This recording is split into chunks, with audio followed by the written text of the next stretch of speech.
Hello, I'm Sneha Koshi. Much of North India has been witnessing the monsoon fury. In Uttarakhand, around 5,000 to 7,000 people living in 5 villages in the Kheda Valley remain stranded, even as the crucial road, that's the Liwadi-Kakoli motorway, has been washed away due to the overflowing Sopan River.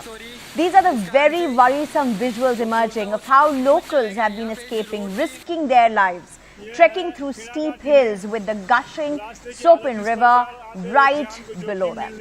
If that isn't enough, they have to even continue their treacherous walk through an under-construction bridge.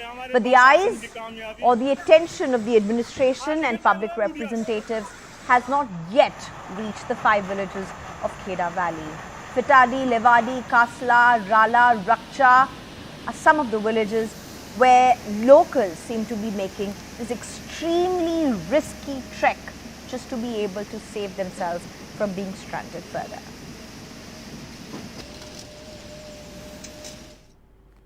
And in Himachal, Indian Air Force's daring rescue. Indian Air Force has put out these visuals, a daring rescue where 7 trekkers were rescued or airlifted near Chandratal in Himachal Pradesh. These tourists were trapped in snowbound Chandratal in Himachal's Lahore. And unfortunately, it has started raining again in Himachal along the Manali highway. Chief Minister did an aerial survey taking stock of the situation earlier, saying efforts are on to evacuate tourists from snowbound areas, even showing camps at Chandratal in Lahore, where he said it was extremely difficult to airlift these tourists or rescue them because of the weather conditions. Over 2,000 tourists who were stranded in Kasol, Kullu have been evacuated. Dunkara landslide on Kasol-Buntar road has been cleared. 2,200 vehicles have safely crossed Kullu. Himachal Chief Minister has said he's taking stock of the situation and looking at everything extremely closely. Property and infrastructure losses are over several hundred crores, according to the Chief Minister. And what's happening in the national capital? Yamuna water has now spilled over to one of the most busy cross-sections in the capital city. That's Central Delhi's busy ITO. Yamuna River in Delhi has swelled to a record-breaking level on Wednesday, surpassing a 45-year-old record. Delhi Chief Minister Arvind Kejriwal has urged residents in low-lying areas near Yamuna River to evacuate. The water level in Yamuna River has crossed over 208 meters, surpassing the previous records. Ministers Atishi as well as Saurabh Bhardwaj have taken stock of the relief measures in parts of Delhi. Around 2,500 relief camps have been set up in 6 districts of Delhi. According to the minister, meanwhile, Lieutenant Governor Vinay Kumar Saxena has called for a district disaster management authority meeting on Thursday over rising water levels of Yamuna River. Behind me is a 5-decade-old temple that has been completely submerged because of the level of the Yamuna River consistently rising. We are sitting in a boat right next to the Yamuna River. The Yamuna River is right here, and this is the Nigambodh Ghat area. And here you can see the establishments, the houses that people have made here have been completely submerged. In fact, that door that we are seeing gives you a reference of how high the water is. Even in the temple, you can't see any idols or anything in the temple behind me. You can't see any idols. You can only see half the tree because the water is, if we stand here, the water will come up to here, up to my neck if I stand in this water right now. And this is not in the middle of the river, mind you. This is a residential area. This is where people live. This is where the Nigambodh Ghat also is. This is where several small temples are. Right opposite to me, there's a school as well. So that shows you how this is a normal establishment, normal area where people live.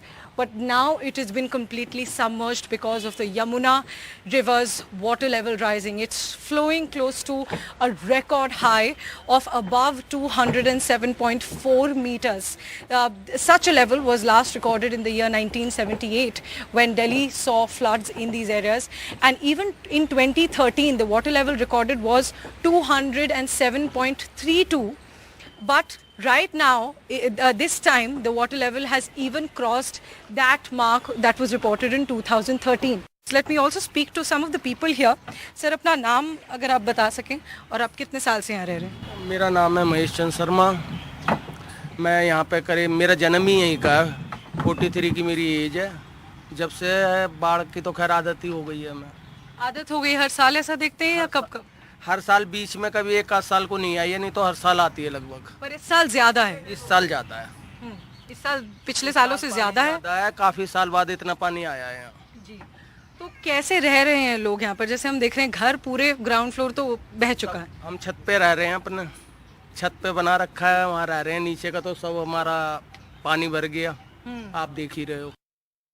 And you can see upstairs on the terrace is where people have shifted their entire belongings, their clothes, their utensils, everything they've shifted upstairs because it's completely impossible to stay on the ground floor. No electricity, no water supply. Of course, it makes sense to not have electricity at such a time because there is a risk of electric currents as well. That man who just went from here, that shows you how deep the water is. In fact, that's the river Yamuna, ladies and gentlemen, that you're seeing on that side. This is river Yamuna, and from here it's the water that's coming into the Yamuna Bazaar area where people are living, and that Yamuna water is coming here. And now let's move over to all the updates regarding politics. The Trinamool Congress swept the West Bengal panchayat elections, winning a majority in all three tiers of the rural local government. The BJP was a distant second, though it did increase its vote share, but now a blame game over the violence that dominated the elections. With over 40 people killed, the BJP sent a fact-finding team to the state, while Mamata Banerjee, the chief minister, retorted, asking where was such a team for Manipur. अभी आपने देखा UP में BJP ने SVEEP किया ना, क्या ग्राम पंचायत, क्या local body, क्या नगर निगम, एक भी आपने वायलेंस सुना क्या? एक आध जगह रिपोल खाली हुआ। ये क्यों होता है बंगाल में? ये एक बहुत गंभीर सवाल है। मुझे बताया गया कल काउंटिंग में भी हत्या हुई है, काउंटिंग में भी पीटा गया है, और एक दो मुझे बताया गया कि कई बार लोग जीत गए, जीतने के बाद कहा गया कि तृणमूल में ज्वाइन करो, नहीं तो तुमको सर्टिफिकेट नहीं मिलेगा। A BJP fact-finding team headed by senior leader Ravi Shankar Prasad in West Bengal after the conclusion of the panchayat elections. Mamata Banerjee responded to Ravi Shankar Prasad's charge. আর যারা বাংলার বদনাম করে বেড়ালেন, আবার ফ্যাক্ট-ফাইন্ডিং টিম পাঠিয়েছে।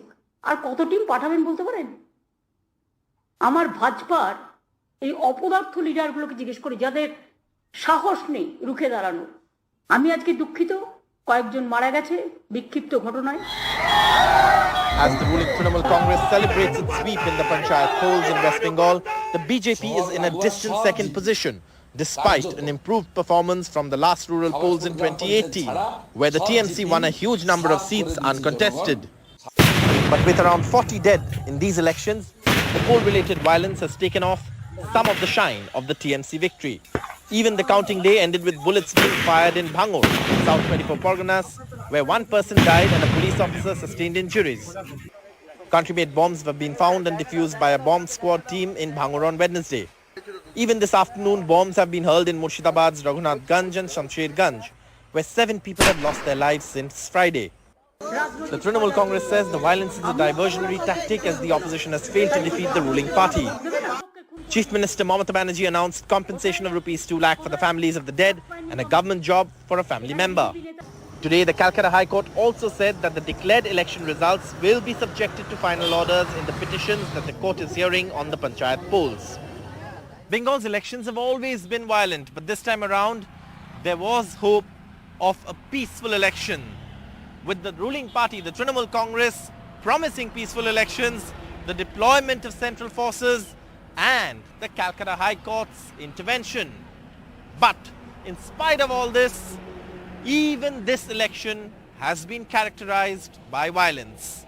With camera person GD Shankar in Murshidabad, Saurabh Gupta, NDTV. And is there any trouble in Maharashtra government? Despite several meetings between the top leaders, no word on the much-awaited cabinet expansion.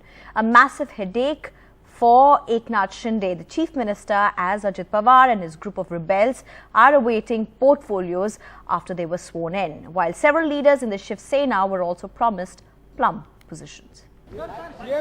4 meetings in just a week between the Maharashtra top leadership, but still no allocation of portfolios to Deputy Chief Minister Ajit Pawar and 9 other NCP MLAs who were made ministers after they switched over 10 days ago. Allotting work to Ajit Pawar and the other new ministers is not Chief Minister Eknath Shinde's only headache. Heavyweight MLAs within his party, like Bharat Gogawale, who is also the chief whip of the Shiv Sena in the Maharashtra Assembly, says he has been promised a minister's post too. मैं पहले 9 में था ही, लेकिन मैं रुक गया था एक कारण से वजह से। अभी वैसे कुछ बात है नहीं, अभी जो हो जाएगा उसमें हमारा नंबर लग जाएगा। Sources say while Ajit Pawar is demanding bigger and better portfolios for his MLAs, the BJP and the Shiv Sena want to keep strong portfolios to themselves. During the Shiv Sena rebellion, Eknath Shinde had alleged that Ajit Pawar, the then finance minister, withheld constituency funds for Shinde faction MLAs. प्रत्येकाला असं वाटतं की अजितदादाकडे वित्त खातं नाही गेलं पाहिजे, कारण मागच्या वेळेस त्यांनी तशा प्रकारचा जो कारनामा केला ते यावेळेस झाला नाही पाहिजे अशी अपेक्षा आहे, भीती आहे आमदारांना. The opposition is now attacking the Maharashtra government over the delay in cabinet expansion. जो सब एमएलए लेके गए हो उनको खोखे के साथ आश्वासित किया है कि मिनिस्टर बनाएंगे, खोखा दिया आश्वासित किया, खोखा दिया आश्वासित किया। अब अभी तो सबको कैसे मिनिस्टर बनाएंगे? एक लिमिट के आगे तो नहीं जा सकते, कैसे बनाएंगे? मालूम नहीं कैसे बनाएंगे, पोर्टफोलियो कैसे देंगे? वो झगड़ा तो पोर्टफोलियो का भी चल रहा है। While the Maharashtra government is trying to portray itself more powerful than before after the increase in the number of MLAs, it seems like the tussle for the ministerial post has also increased as the number of MLAs have increased. The state leadership has so far failed to find a solution to this problem, and now it seems like the senior leaders in Delhi will be taking the final decision over cabinet expansion and portfolio distribution. In Mumbai with Sunil Singh and camera person Rajendra Dayalkar, Sohit Mishra, NDTV. And shifting gear from politics to what seems to be something that affects every family across India. Tomato prices are soaring across the country. It's record high or all-time high in some places, costing as much as 160 to 200 rupees a kilo. The government says they're taking measures like asking their cooperative bodies to procure and sell tomatoes at subsidized rates in some select areas. Lovely red tomatoes, but they will leave your daily budget in deep trouble. 140 rupees per kg in Bengaluru. Head 62 kilometers from the city to Kolar, which is an important center for tomato procurement in the country. And a crate with 15 kg of tomatoes was auctioned for a whopping 2,200 rupees yesterday. ಇವಾಗ ಏನಂದ್ರೆ 2-3 ವರ್ಷದಿಂದ Nashik tomato ನಿಲ್ಲಿಸ್ಬಿಟ್ಟಿದ್ದಾರೆ. ಇದು transfer ಬರ್ತಾ ಇಲ್ಲ ನಮಗೆ. ಮತ್ತೆ plus ಏನಂದ್ರೆ ಇವಾಗ ಮಳೆಗಾಲಕ್ಕಿಂತ ಮುಂಚೆನೆ ಆನೆಕಲ್ ಮಳೆ ಬಿತ್ತಲ್ಲ, ಅದರಿಂದ ಇರೋ ಐಟಮ್ಗೆಲ್ಲ ತುಂಬಾ ಡ್ಯಾಮೇಜ್ ಆಗಿ ರೈತರಿಗೆಲ್ಲ ತುಂಬಾನೇ ನಷ್ಟ ಆಗಿದೆ. ನೋಡಿ ಈ ಕ್ರೇಟ್ ಬಂದು 1600 ರೂಪಾಯಿ ಆಗ್ತಾರೆ. ಇದರಲ್ಲಿ 14 ಕೆಜಿ ಬರುತ್ತೆ. ಮತ್ತೆ ಕೆಳಗಡೆ ಬೆಡ್ಡಿಂಗ್ 1.5 ಕೆಜಿ ಹಾಕ್ತಾರೆ. ಅದೆಲ್ಲ ಅದ್ರ ಮೇಲೆ ಹಾಕ್ತಾರೆ ದುಡ್ಡು. ಅದರಿಂದ ನಮಗೆ ಸ್ವಲ್ಪ ತುಂಬಾ ಕಷ್ಟ ಆಗಿದೆ. Unseasonal rains in April and May, which also fueled a fungal disease in the crop, has meant that price of tomatoes in the first week of June stood at 60 rupees. By July, it went up to 120 rupees. No wonder then that a vehicle transporting 2,000 kg of tomatoes was robbed recently. Some are shifting to tomato puree to save money. But for the good old South Indian sambar and rasam, you need the real thing. And people have to pay up or miss out on a daily staple. जब हम लोग basic चीजें नहीं खरीद पाते हैं तो हम कैसे जिएंगे? हमने 40 रुपए में भी टमाटो खरीदा है, 30 रुपीस में भी हमने टमाटो खरीदा है. अभी जो टमाटो का प्राइस है 130 रुपया. अभी एक दिन पहले 130 रुपया था, आज 120 रुपया टमाटो है. हम लोग पहले जो है क्वांटिटी आधा किलो लेते थे, अभी 2 टमाटर में हम लोग कम चला रहे. Across India, it's a similar situation. In western UP's Hapur, 2,100 kilometers away from Bengaluru, tomatoes retailed today for a whopping 200 rupees a kg. Tomato prices have soared in Karnataka. In June, it stood at 60 rupees, July 140 rupees. In Uttar Pradesh, 60 to 80 rupees in June, 150 to 200 rupees in July. Moving to Rajasthan, it was 40 rupees in June. Today, it is 160 rupees. And in Assam, 60 rupees in June and 120 rupees in July. ये जो टमाटर है आज कितने रुपए kilo है आज टमाटर? 200 रुपए किलो भैया. अच्छा, तो उससे पहले कितना बेचा आप लोगों ने? नहीं, उससे पहले तो हम 80 रुपए किलो 60 रुपए किलो बहुत बिकता था, लेकिन अब सारे दिन में 2-3 करेट बिकते हैं. अच्छा, जब बिकती थी 10-12 करेट. अच्छा, 50-60 रुपए किलो में. Even the Department of Consumer Affairs has now stepped in to stabilize prices. They have asked for increased procurement from Maharashtra, Karnataka and Andhra Pradesh and are planning to distribute at discounted prices according to a press release. Most vegetable vendors in Bengaluru claim that all their earnings are exhausted in procuring tomatoes. Around 70% of vegetables are transported to Bengaluru from Kolar. And with prices of these tomatoes standing at 140 rupees per kg, these vendors also say that they can hardly make even a profit of 10 rupees. With camera person Kumar, Pratibha Raman in Bengaluru for NDTV. Well, we have lots more for you, but for now, a short break.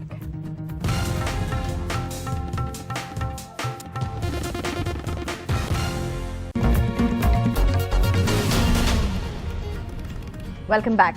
The Government of India on Wednesday imposed import restrictions on certain gold jewellery and articles, a move which could help cut import of non-essential items. Now, an importer would need permission of license from the government for importing these gold products. However, the Directorate General of Foreign Trade said that the restrictions will not be there for imports under the India-UAE Free Trade Agreement. And NATO will extend an invitation to Ukraine to join the military alliance when members agree and conditions are met. That's what the Secretary General Stoltenberg has said in a news conference. His comments reflected in a language that the communique issued by NATO leaders specified on Tuesday at a summit in Lithuania. Ukrainian President Zelensky said earlier in the day it would be absurd, quote-unquote, if NATO leaders did not offer his country a time frame for membership. Beijing's global assertiveness and Moscow's war against Ukraine require even closer coordination between NATO, the EU and our Indo-Pacific partners. We condemn North Korea's nuclear and missile programs, including its latest missile launch. We reaffirm that Ukraine will become a member. We actually have agreed on concrete tools, political tools, practical tools to help Ukraine move towards membership. And then, of course, everyone understands that a final decision on this cannot be taken before there is some kind of end to this war. And that's all we have for you in this bulletin. Thank you for watching.